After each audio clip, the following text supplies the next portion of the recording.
Hello students, good morning. आज हम start करेंगे linear charge density, surface charge density and volume charge density.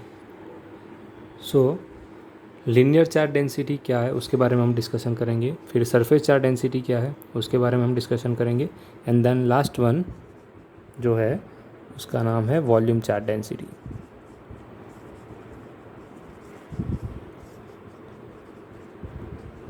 जिसको हम इंडिकेट कर देंगे रो साइन से।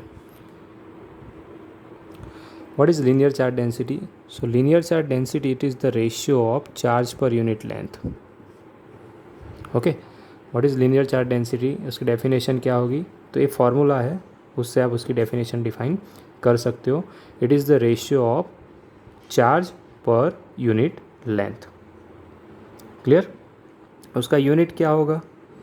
तो यूनिट हो जाएगा इसका, यूनिट इज इक्वल्स टू क्या बनेगा, कूलम, और यहाँ पे लेंथ है मीटर, तो कूलम पर मीटर। डेफिनेशन आपको लिखना है तो किस तरह से लिखोगे, what is linear charge density? तो लीनियर चार्ज डेंसिटी का सिंबल है लैम्बडा, वो हो जाएगा charge per unit length. Okay, it is the charge per unit length, ऐसे भी आप ले सकते हो, या तो it is the ratio of charge to length, ऐसे भी आप लिख सकते हो। लीनियर चार्ज डेंसिटी का यूनिट क्या होगा वो आपको याद रखना है, ए हो जाएगा कूलम पर मीटर। ओके, अब ए जो लीनियर चार्ज डेंसिटी है एक्चुअली कब यूज़ होगा, समझ लो कि एक कोई वायर है, ओके, एल लेंथ का वायर है, उसके ऊपर कंटिन्यूस चार्ज डिस्ट्रीब्यूशन है इस तरह का, एक कंटिन्यूस चार्ज डिस्ट्रीब्यूशन है, वायर समझ लो कि वायर का लेंथ है कैपिटल एल।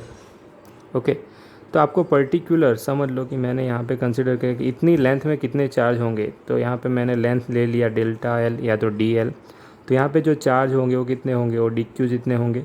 ओके, तो अगर मुझे चार्ज फाइंड करना है तो एक चीज़ आपको याद रखनी है, टोटल चार्ज समझ लो कि ये कैपिटल क्यू टोटल चार्ज है और टोटल लेंथ है कैपिटल एल, तो उसकी जो लीनियर चार्ज डेंसिटी है throughout the length constant रहेगी, lambda is equals to q by L. अगर मुझे पर्टिकुलर लेंथ में कितने चार्जेस है वो फाइंड करना है तो मैं फार्मूला ऐसे बना सकता हूँ, lambda is equals to D Q by D L. तो यहाँ से मैं D Q is equals to lambda into D L का फार्मूला लिख सकता हूँ। तो अगर मुझे स्मॉल चार्ज की वैल्यू फाइंड करनी है तो हम पर्टिकुलर लेंथ में कितने चार्ज है वो फाइंड कर सकते हैं, उसके लिए जो क्वांटिटी डिफाइन की गई है उसका नाम है लीनियर चार्ज डेंसिटी। तो d Q is equals to आ जाएगा lambda into D l. Okay, जब कोई linear object uniform charge distribution में होगा तब ये यूज़ होगी। अब कोई सरफेस है, अगर उसमें चार्ज डिस्ट्रीब्यूशन यूनिफॉर्म है तो उसका भी इक्वेशन क्या आएगा, समझ लो कि मैं यहाँ पे एक फिगर इरेगुलर शेप ड्रॉ कर रहा हूँ जो यूनिफॉर्मली चार्ज डिस्ट्रीब्यूटेड है। अभी मैंने ऐसा शेप कंसिडर कर लिया, ये अपना एक्चुअली क्या है, इस the surface having area, total area है एस। ओके, यहाँ पे चार्ज मैंने कंसिडर कर दिया कि टोटल चार्जेस है क्यू। तो अगर किसी ने आपको दे दिया कि इतने पर्टिकुलर एरिया में, समझ लो कि इसका एरिया हमने इंडिकेट कर दिया एज अ डी एस या तो डेल्टा एस। ओके, चलो हमने कंसिडर कर दिया इसको डी एस। तो स्मॉल एरिया है तो चार्ज भी स्मॉल ही होंगे, स्मॉल एरिया है तो चार्ज भी क्या होंगे, स्मॉल ही एनक्लोज करेगा। ओके, तो अगर आपको स्मॉल चार्ज पर्टिकुलर एरिया में फाइंड करना है तो उसके लिए जो क्वांटिटी है डिफाइन की गई वो है सरफेस चार्ज डेंसिटी। सो सरफेस चार्ज डेंसिटी क्या है, तो आप इसको डेफिनेशन के तौर पे बोल सकते हो कि it is the ratio of, पहले मैं फार्मूला लिख दूँगा यहाँ पे, सरफेस चार्ज डेंसिटी का सिंबल है sigma, sigma is equals to यहाँ पे आएंगे total charge divided by total surface area, तो सिग्मा इज इक्वल्स टू हो जाएगा क्यू बाई एस। अगर मुझे टोटल पूरे सरफेस के लिए फाइंड करना है तो ये फार्मूला हो जाएगा sigma is equals to Q upon S. Okay, अब ये जो सरफेस चार्ज डेंसिटी है थ्रू आउट द प्लेन, जो यहाँ पे सरफेस दी है उसमें कांस्टेंट रहेगी, वो डिपेंड करेगी सरफेस पे, एरिया पे, सरफेस एरिया जितना होगा उतना ही वो चार्ज को एनक्लोज करेगी।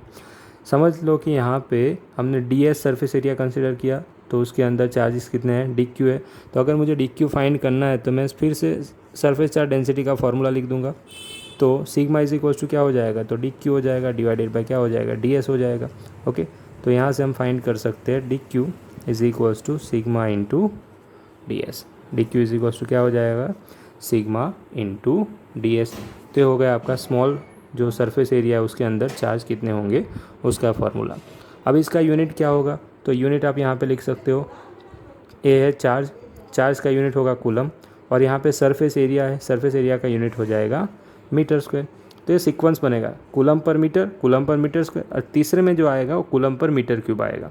ओके, तो सरफेस चार्ज डेंसिटी कब यूज़ होगी, when there is a surface which having a uniform charge distribution.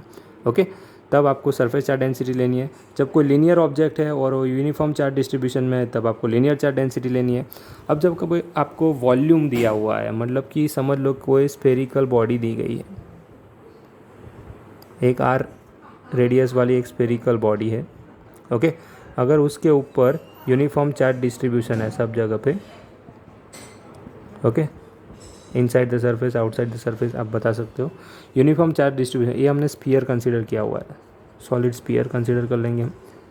Okay, sphere है जिसका रेडियस हम कंसीडर कर रहे हैं सपोज आर।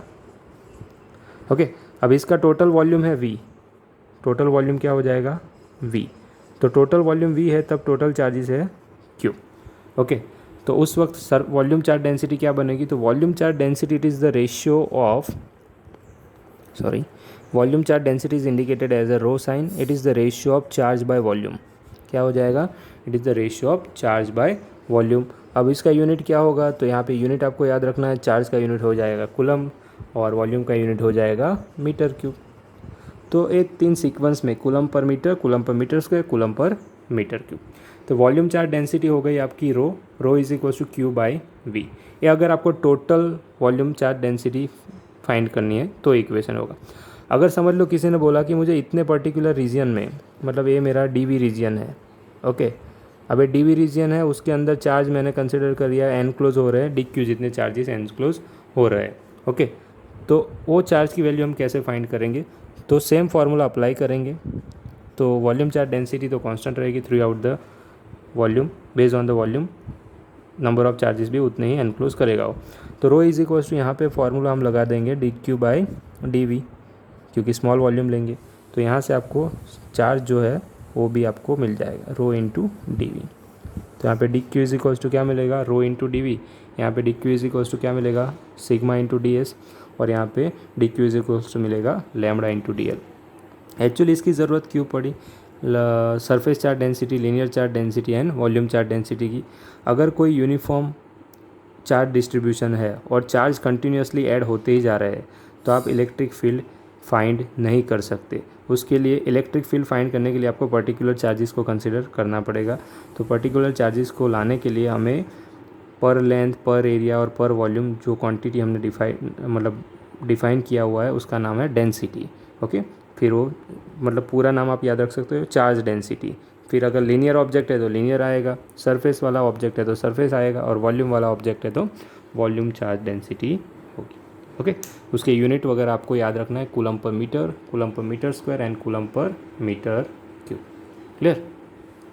तब okay, now we will start new and important topic which is known as a Gauss law. Okay, अब Gauss ने क्या रिप्रेजेंट किया, समझ लो कि कोई क्लोज बॉडी है। Okay, we are considering a sphere. अगर उसके अंदर कोई चार्ज प्रेजेंट है तो वो इलेक्ट्रिक फील्ड जनरेट करेगा, और इलेक्ट्रिक फील्ड जनरेट करेगा तो इलेक्ट्रिक फ्लक्स भी उसके साथ लिंक होगा। ओके, तो गॉस लॉ ने एक स्टेटमेंट दिया, वो स्टेटमेंट जो गॉस ने जो स्टेटमेंट दिया इसको बोलते हैं गॉस लॉ। उसका स्टेटमेंट एक्चुअली आपको याद रखना है फ्रॉम दिस फार्मूला ये है फाइनेट, मतलब कि टोटल फ्लक्स। ओके, फार्मूला आप याद रखोगे तो लॉ अपने आप बैठ जाएगा। सो फाइनेट मतलब कि ये टोटल फ्लक्स है, फाई टोटल भी आप लिख सकते हो, इज़ इक्वल्स टू यहाँ पे टोटल चार्ज, मतलब कि क्यू नेट भी लिख सकते हो, कई बुक में आपको सिग्मा क्यू भी दिखेगा। समझ लो कि मैंने यहाँ पे क्यू नेट ले लिया, okay, upon epsilon not. So this is the equation of Gauss law. Phi net is equals to Q net upon epsilon naught। मतलब इसको आप ऐसे भी लिख सकते हो, सिग्मा क्यू स्मॉल के फॉर्म में लिखे तो sigma Q upon epsilon not, आप यहाँ पे स्मॉल क्यू भी यूज़ कर सकते हो। Q net upon epsilon not. Okay, so what is the statement of Gauss law? तो आप यहाँ से बोल सकते हो द टोटल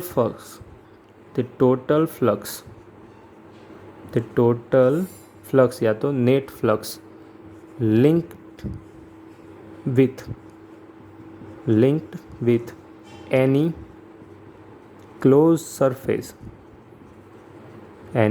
सरफेस इज, देखो यहाँ तक आ गए हम।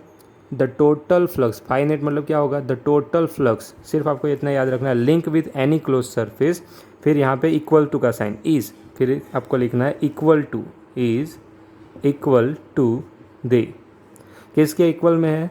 तो आप यहाँ पे देख सकते हो रेशियो है। रेशियो किसका है? तो टोटल चार्ज एंड परमिटिविटी का। Okay, so the total flux link with any close surface is equals to the ratio of net charge to the permittivity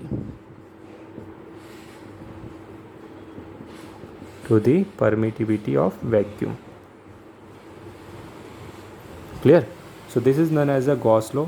तो गॉस लॉ का स्टेटमेंट आएगा the total flux phi net link with any close surface is equals to the ratio of, किसका रेशियो है ये आपको याद रखना है, to the net charge to the permittivity of a vacuum. तो एक इंपॉर्टेंट इक्वेशन आया, phi net is equals to Q net upon epsilon not.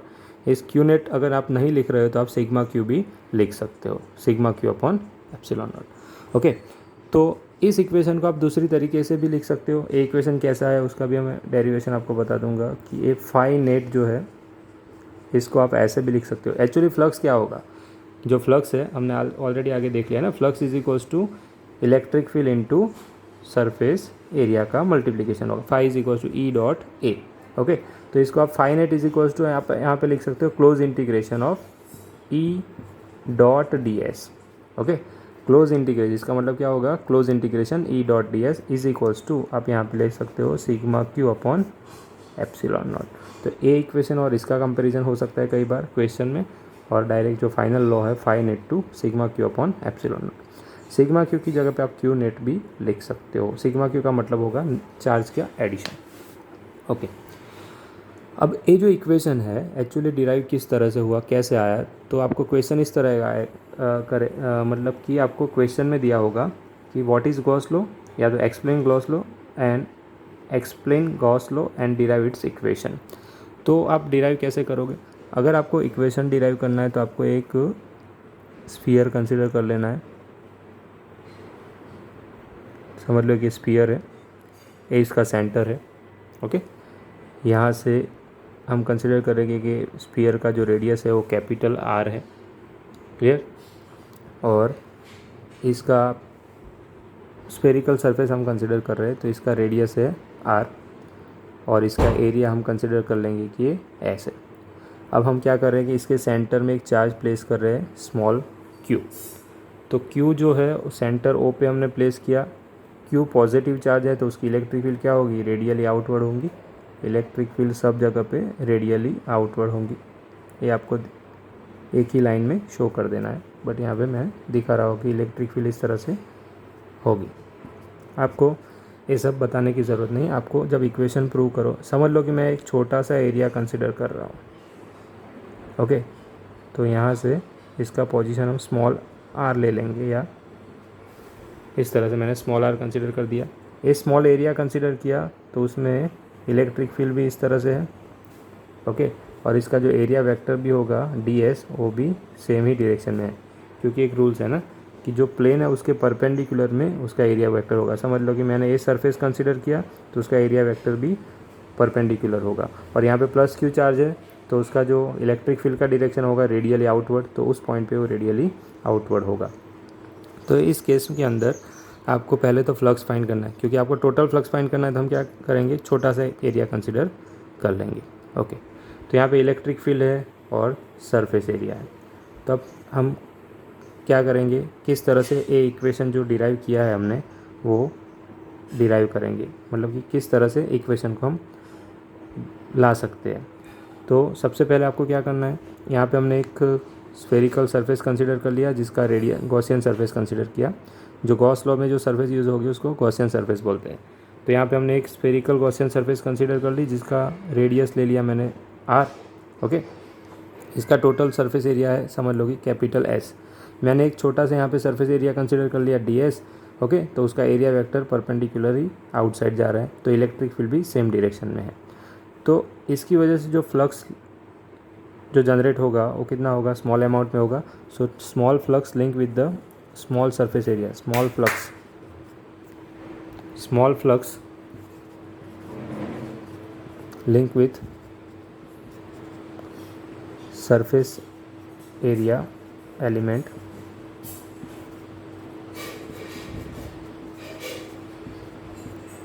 ds is, so small flux link with surface area element ds is d phi, because flux छोटा होगा क्योंकि area जो है वो small है। तो डी फाई को हम इस तरह से लिख सकते हैं, D phi is equals to vector E dot D S vector.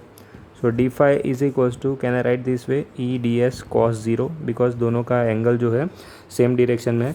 तो D phi is equals to क्या हो जाएगा, E in D S cos zero. तो यहाँ पे डी फाई की वैल्यू आपको मिल जाएगी, D phi is equals to E into D S cos zero की वैल्यू हो जाएगी 1, बिकॉज यहाँ पे जो थीटा है वो ज़ीरो बनेगा। Why it is zero, because E is parallel to D S vector, electric field is parallel to D X vector. Okay, अब हमें इक्वेशन लाना है ए वाला, total flux is equal Q net upon epsilon naught. Actually यहाँ पे कौन सा charge enclose हो रहा है, प्लस क्यू चार्ज एनक्लोज हो रहा है। ओके, और यहाँ पे हमने छोटा सा एरिया कंसिडर कर लिया डी एस, क्लियर, और उसकी इलेक्ट्रिक फील्ड जो है प्लस क्यू चार्ज की रेडियली आउटवर्ड है। तो यहाँ पे स्मॉल जो एरिया है, ओके, छोटा सा एरिया एलिमेंट जो है वहाँ पे फ्लक्स एनक्लोज होगा डी फाई। तो डी फाई का हमें फॉर्मूला मिल गया, D phi is equal to E into D H. अब हमें क्या करना है, पूरे स्फेरिकल जो बॉडी है उसके अंदर कितना फ्लक्स लिंक होगा, क्योंकि यहाँ पे हमने गॉसियन सरफेस कंसिडर किए। ओके, तो कितना फ्लक्स लिंक करेगा वो हमें फाइंड करना है, क्लियर। तो उसके लिए हमें क्या करना पड़ेगा, तो टोटल फ्लक्स फाइंड करना है। हमने ऐसे डी एस बहुत सारे डी एस एलिमेंट में डिवाइड कर दिया पूरे स्फीयर को, स्फेरिकल सरफेस को। ओके, तो हम टोटल फ्लक्स फाइंड करना है, तो हम क्या करेंगे, तो ये जो स्मॉल फ्लक्स आया ना उसका इंटीग्रेशन कर देंगे। तो टोटल फ्लक्स क्या होगा देखते हैं। सो टोटल फ्लक्स हमें कैसे मिलेगा, बाय टेकिंग इंटीग्रेशन। पूरे स्फीयर का आपको इंटीग्रेशन कर लेना है फ्रॉम सेंटर ओ से लेके आर तक का। सो टोटल फ्लक्स को मैं ऐसे लिख सकता हूँ phi net. So phi net is equal to मैं ऐसे लिख सकता हूँ close integration of D phi. Close integration का सिंबल आप ऐसे ले सकते हो क्योंकि बॉडी क्लोज है। अगर आपको ऐसे नहीं लिखना है तो आप ऐसे भी लिख सकते हो। इंटीग्रेशन कहाँ से करेंगे, जीरो से लेके आर तक इंटीग्रेशन करेंगे। ओके, वैसे भी लिख सकते हो, एंड डी फाई, क्लियर। तो आपको यहाँ पे total flux phi net is equal to integration of zero से लेके आर डी फाई। अब आपको डी फाई की वैल्यू पुट कर देनी है। तो फाई नेट का इक्वेशन क्या बनेगा, तो फाई नेट का इक्वेशन बनेगा इंटीग्रेशन ऑफ जीरो से लेके आर बनेगा। डी फाई की जगह पे हम पुट कर देंगे ई इंटू डी एस। तो यहाँ पे phi net is equals to integration of zero से लेके आर, क्लियर। अब यहाँ पे जो इंटीग्रेशन होगा वो सिर्फ सरफेस का होगा, मतलब कि सरफेस एरिया का इंटीग्रेशन होगा। अब ई जो है वो बाहर आ जाएगा क्योंकि वो कांस्टेंट रहेगी, तो यहाँ पे क्या हो जाएगा, डी एस हो जाएगा। तो phi net is equals to E is the electric field, और हमने सेंटर में एक पॉइंट चार्ज क्यू कंसिडर किया है, तो उसका इक्वेशन क्या आएगा, के क्यू बाई आर स्क्वायर। क्या आएगा, के क्यू बाई आर स्क्वायर। अब इंटीग्रेशन ऑफ ज़ीरो से लेके आर डी एस, मतलब आप अगर आपको क्लोज इंटीग्रेशन डायरेक्ट ले लेना है तो आप यहाँ पे डायरेक्ट क्लोज इंटीग्रेशन का सिंबल आप ऐसे लिख सकते हो, integration of all D S. तो क्लोज इंटीग्रेशन का सिंबल आप यूज़ कर सकते हो। ओके, तो इंटीग्रेशन, क्लोज इंटीग्रेशन, इसका मतलब होगा close integration of D phi की वैल्यू हमने पुट कर दी E D S. E constant रहेगा तो बाहर आ जाएगा, तो close integration of D L, all D S. Okay, सभी डी एस का आप इंटीग्रेशन करोगे तो डी एस बिकम क्या बन जाएगा, वो आर बन जाएगा, सॉरी एस बन जाएगा, तो ये बन जाएगा आपका एस। ओके, ये आपको याद रखना है। Integration of all D S gives the total surface area, where S is what, यहाँ पे एस क्या है, S is the total surface area. What is the total surface area of sphere, sphere का टोटल सरफेस एरिया होता है 4 पाई are square. क्या होता, 4 पाई are square. तो ये वैल्यू आपको यहाँ पे पुट कर देनी है। तो फाई नेट क्या मिलेगा आपको? सो फाई नेट मिलेगा के की जगह पे मैं पुट कर दूंगा 1/4 पाई एप्सिलॉन नॉट, क्यू की जगह पे Q as it is, R square की जगह पे R square as it is, okay, into S की जगह पे मैं रख दूंगा 4 पाई आर स्क्वायर। तो ध्यान से देखो यहाँ पे 4 पाई कैंसिल हो जाएगा, आर स्क्वायर भी कैंसिल हो जाएगा। तो यहाँ पे फाई नेट आपको मिलेगा Q upon epsilon not. Small Q लिया है तो स्मॉल क्यू, ओके, मैंने यहाँ पे सेंटर में स्मॉल क्यू लिया है तो स्मॉल क्यू ले लेंगे, तो यहाँ पे आएगा स्मॉल क्यू। तो फाइनली आपको इक्वेशन मिल गया phi net is equals to Q upon epsilon naught. So this is the prove of Gauss law. Gauss law का एक प्रूव है। तो कैसे प्रूव करना है? तो आपको एक छोटा सा सरफेस कंसिडर कर लेना है, ओके, छोटा सा सरफेस एरिया कंसिडर करना है, फिर आपको वहाँ पे d5 मिलेगा, फिर टोटल फ्लक्स फाइंड करने के लिए आपको उसका क्लोज इंटीग्रेशन ले लेना है। ये लिमिट अब लगाने की ज़रूरत नहीं है। अगर आप क्लोज ले लेते हो तो लिमिट लगाने की ज़रूरत नहीं है। दूसरी मेथड से भी आप कर सकते हो। अगर आपने क्लोज नहीं लिया है, इस तरह का सिंबल नहीं लिया है, तो आप phi is equal to integration अब 0 से लेके r कर सकते हैं इंटू ds, फिर phi is equal to integration E बाहर आ जाएगा 0 से लेके r, ओके, फिर यहाँ पे जो फार्मूला बनेगा उससे भी आप कर सकते हो। ds का क्या हो जाएगा? Direct 4 pi small r square हो जाएगा, ओके, फिर आप लिमिट लगाओ तो 4 पाई कैपिटल R स्क्वायर, मतलब यही आपको मिलने वाला है। तो बेटर है कि ये यूज़ करें। So phi net is equal to ds और ये आपको अप्लाई करना है कि स्मॉल क्यू रहता है स्मॉल क्यू 4 पाई के को आपको रिप्लेस कर देना है 1/4 पाई एप्सिलॉन नॉट से। तो 4 पाई कट हो जाएगा, तो क्यू अपॉन सिर्फ एप्सिलॉन नॉट बचेगा। So this is the prove of Gauss law and this is important, clear. तो गॉस लॉ का स्टेटमेंट आपको याद रखना है, net flux enclose is equals to the ratio of net charge to the permittivity of the vacuum, clear.